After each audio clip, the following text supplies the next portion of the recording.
Saan ako, mama? Sana? Ay guys, anong oras na? Saan ako, mama? Sana? Mag-11 na. Ano yan? Saan ako?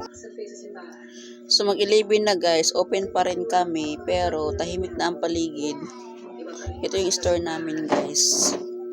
Maliit na naman ang store namin guys pero nasa looban kasi kami. Ayan. Pag ganitong oras, yung ano ko, bunso ko, gising pa yun o. Ayan. Yung papa niyan. Ayan, ikot tayo. Ayan. So, ang paligid guys, tahimik na. Ayan. Madilim na po talaga ang madilim na ang paligid, tahimik na din ang paligid. Kami na dito ang magitong oras kami na lang dito ang maingay. Kasi bukas pa nga kami. Mula kasi nung may tindahan kami guys. Mula nung may tindahan kami, nag-decide talaga ako na hanggang 12 since na ako ay hindi agad-agad makatulog tuwing gabi kasi lalo na pag inatake ako na insomnia ko guys. Ayun. Useless lang din magsarado kami ng maaga, no? Kasi, yun naman, hindi pa agad makatulog. So, kaya sabi ko sa mister ko na hanggang 12 na lang kami. Sayang kasi ang oras. So, pag itong oras, guys, wala nang ganang bumibili. Tahimik ng paligid. So, ako ay nag-inventory. Ayan po ang lagayan ko ng stocks. Pang mga, ayan. So, ang ginagawa ko, magatong oras, nagre-refill ako. Kung may dapat refillan, mga candy, mga biscuits, andun. Ayan, nagre-refill ako dyan, guys. Ayan. So, bukas, ay tulad niyan, wala ng mga soft drinks. At puno ang aming uling ngayon, guys, kasi kabibili ko lang na isang araw ng uling, kaya puno ang uling ngayon. So, mahina ang uling kasi marami nang bumibenta ng uling din dito. Marami nang nagbibenta. Nagmamahal ang uling, guys. Magkano ng uling dito? 360 na isang sako. Tapos magkano nakikitain mo sa sako? Guys, kunti naman talaga. No? So, tsaga-tsagaan lang. Pero naman kasi ang tindahan, guys, kailangan mo ng tiyaga, sipag-tiyaga, puyat, ayan. Laging puyat, tas yung bunso ko, napupuyat na rin kasi, ayun nga, hindi agad siya makatulog kasi open pa kami, tapos nakakatulog naman siya ng hapon, kaya hindi siya basta-basta makatulog ng gabi. So, ayun. Dito sa amin, guys, looban kami, guys. Hindi naman kami sa highway, kaya tahimik ang paligid. Wala, tiyaga lang talaga na hanggang 12 kami. Kaya isa din sa dahilan kung bakit ako nakapautan ng tindahan namin. Kasi, ayun nga, looban kami. Hindi naman malakas yung aming tindahan kasi marami na rin mga tindahan dito guys. Kahit bukid, marami na rin sisusuputang mga tindahan. Isa rin sa dahilan bakit ako napapautang kasi yung mahirap maningil guys. Ayoko rin maningil ng singil. Ayoko rin yung sinisingil ka na hindi ka agad ang gabayad ng utang. Ayoko nang ganun. Kaya nag-decide ako na hindi na ako mapapautang talaga. Kahit magalit pa sa akin yung mga taga rito. Ayoko talaga. Kasi sakit sa ulo guys. Kung mapapautang ka ng pautang, sakit sa ulo. Mula nung kami nag-start ng tindahan, hindi talaga ako napapautang talaga. Mula noon hanggang ngayon, wala talaga akong utang ang tindahan namin guys. Kung may utang man, ginabukasan, binabayaran agad. Kami lang din. Nautang namin, kinabukasan, binabayaran din kasi, ayun nga, kinukuha ko sa kita ng mister ko. Pero sa ibang tao, di ako napapautang guys kasi, ayoko rin maniningil tapos paasahin ka lang sabihin marami alibay ganon, sakit sa ulo, nakaka-stress kasi yung maniningil ka na tapos pagdating sa singilan ay maraming rason, kwentuhan ka ng buong nangyari sa buhay niya, anong mga problema, diba? Maawa ka na lang, so sige na lang, sabi mo sige na lang, ganon na lang yan. So yun, di ako napapautang kasi okay lang sa akin guys na kumita ako ng 500 basta cash, walang utang. So, yan. Ito yung tindahan namin. Ayan. Iba na katas load po yung mga yan. Sunod na araw, may mamimili ako kasi marami nang bungi-bungi ang tindahan. Marami nang wala. So, yun. Mga itong oras, nag-inventory ako guys. Nag-inventory ako lagi. At tindahan. kung ano yung wala.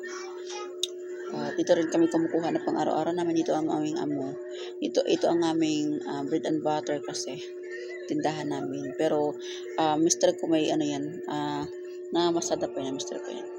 Tulog. Tulog si Manoy, sarap. Hinayaan ko lang siya matulog guys kasi hindi talaga yan palaban sa mga pagpupuyat. Ako lang po talagang palaban sa pagpupuyat hanggang nakakatulog nga ako. Alas 3 na eh. Ginigising ko lang siya pag magsasarado na kami. Kaya hinayaan ko siya matulog dyan. Ginigising ko lang siya pag 12 na para magsasarado ng tindahan. So, pero nung kasama lagi may TV naman po dyan guys. Ayan. Kaya may TV namin. Ayan. Ayan. Lagi-lagi yung TV na yan. Kahit di nanonood, basta may maingay. Bukod sa pagbablog ko, ayan, ang TV na yan. Ewan ko lang kung naririnig nyo ba yan, TV na yan. So, stress pa may tindahan guys. Hindi siya, hindi pa dali pag may tindahan kasi ang pag-inventory pa lang, ang pag-monitor ng mga tinda mo, ang cash flow mo, cash out mo, mahirap. Sabi ko talaga guys na hindi basta-basta merong tindahan kasi ang pamimili pa lang guys, pipila ka sa groceryhan, tapos pagdating sa inyo mag-plaster ka pa, mark up ano pa yan ng papatungan pa ng 3 pesos, so yun lang ang ipapatong mo dyan, pero tas uutangin ng mga tao, wagas mga utang, no? Kaya daw mapautang kasi magkano din man kinikita sa tindahan, kunti lang naman, tapos mapautang pa, tapos matagal magbayad, no? Kaya okay lang, kaya nga tulad ng sabi ko na okay lang kahit mag 500 ako sa isang araw na yan, basta lahat cash. Aanahin mo naman yung maraming nga nailabas sa tindahan mo, pero lahat naman utang, no? So yun, mag-aantay ako ng hanggang 12. Pag 12 na magsasarado na kami, pero kahit nagsasarado na kami guys, may kumakatok pa rin na pabili, ganun. Minsan hindi ko na binubuksan guys kasi yung nasa kwarto na kami, naririnig ko pa rin talaga na may bumibili, pero di ko na binabangon guys kasi medyo na kasi pag nakalapat na kasi yung higa, tatawan mo sa higa, parang tamad ka nang bumangon baga. Kahit naka-cellphone ka na, tamad ka pa rin bumangon pag nakalapat na yung katawan mo sa higaan. So bukas, since meron kami nakatampay dyan ng mga soft drinks, ayan, kailangan nang bumili, ayan.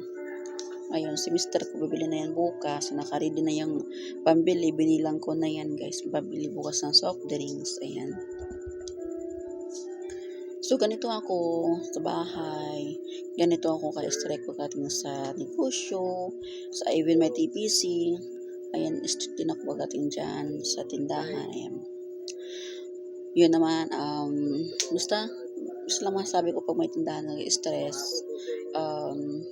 Andun talaga yung iba-ibang klaseng ugali ng mga tumor na ma-encounter mo. Mayroong iba dyan na maraming customer na panay tanong, marami din tumor na mahilig magsauli ng kahit hindi naman expired sa uli, kahit hindi naman sira sa uli, kahit hindi naman kasi hindi daw dito pinabili yung anak nila, so sauli yung items. Ako naiinis kasi nakaka-encounter din ako ng ganyan, nasaulian ng items na ayun nga, at sasabihin pa sa iyo na hindi naman sa inyo pinabili, bakit diyan bumili, kaya sauli ko yan, mga bastos na ugali, no? So may encounter mo talaga yan once na ikaw may tindahan. So tindahan pala namin guys, 2 years na siya ang tindahan namin. Ayan. Dati maliit lang ang tindahan namin guys. Sobrang liit lang to. Nasa kindi-kindi lang. Pero ngayon, sawa ni ama at ang TPC, binigay niya sa amin si TPC na malaki ang tulong si TPC sa amin tindahan. Although, yung tindahan namin guys, katas TPC po ito. Nag-start lang kami sa ng 3,000 pesos. Napalago ko po siya. Ayun nga po, kaya nga po hindi po ako nagpapautang kasi yung puhunan ko po is sa load po talaga. No? Ayun, tsaga-tsaga lang talaga guys, tiis, ayun, tahimik na po talagang paligid. Kaya na pati nag-uusap pero wala pang bumibili, kaya sabi ko tahimik na po ang paligid, lalo na pag mga ganitong araw, mga Lunes na ganyan, Martes to Biyernes, matumal po talaga, pero kada paano meron naman po. Kaya nga sabi ko kahit maka 500 lang ako, masaya na ako doon. O kasi ano din po yan eh, blessings din po yan. Kung wala kang kung sarado ka, so hindi ka makapag 500, di ba? So kahit maliit o malaki man ang kita mo diyan sa araw na yan, sa tindahan mo, thankful ka pa rin. Pasalamat ka pa rin at meron ka ding kita kahit paano. So yun lamang guys, ako mag-inventory muna, no? So next vlog ulit ng ating buhay tindera, buhay tindahan. So, God bless po.